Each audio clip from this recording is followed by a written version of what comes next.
Good morning everyone. So konting pasilip lang po dito sa aming napakaliit po na rest house yan. So bale yan, may mga tanim-tanim na po kami, konting-konting na umpisahan lang po. So dito po namin i-apply yung konting natutunan po dyan sa may training. Yung tinuro po ni Sir Bausa. Yan, so parang nakaka-inspired po kasi yan. So medyo may mga naumpisahan na po kami mga tanim-tanim, yung mga pichay na yan, saging. Yan. Kahit papaano, mayroon na po kaming saging. Yan. So, dito po is meron po kami ditong mga ornamental. Yan. Ano ko siya, pinagsama-sama ko siya para hindi po siya mahalo dun sa mga gulay-gulay.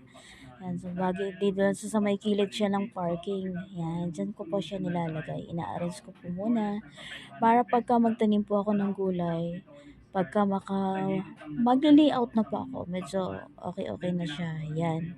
So, bali po ito, meron po ako ditong mga tanim-tanim dito sa may gilid ng kubo. Kasi mahilig po ako sa mga bulaklakin. Yan. Meron ako dyan mga marigolds. Yan. Tapos, ito naman yung meron din po kami ditong tanim na yan, talong. Yan, talong. So, itong sa gulong na to, papalitan ko yan kasi kinaykay po siya ng pusa. Yan, meron po akong palay. Natutuwa lang ako dyan. Hindi ko lang siya pinatay.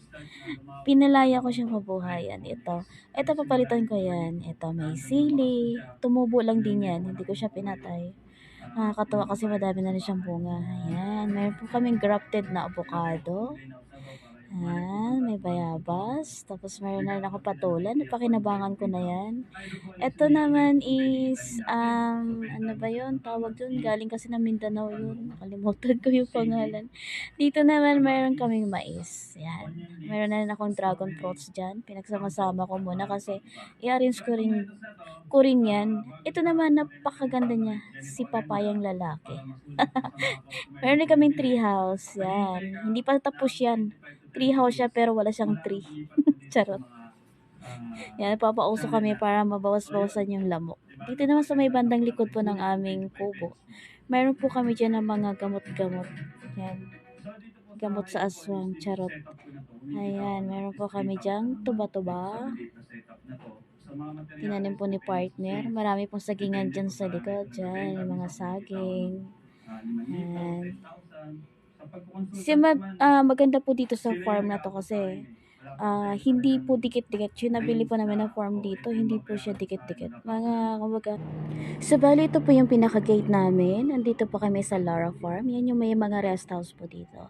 So thank you Sir Luis Bausa. Thank you Sipag Villar. Mabuhay.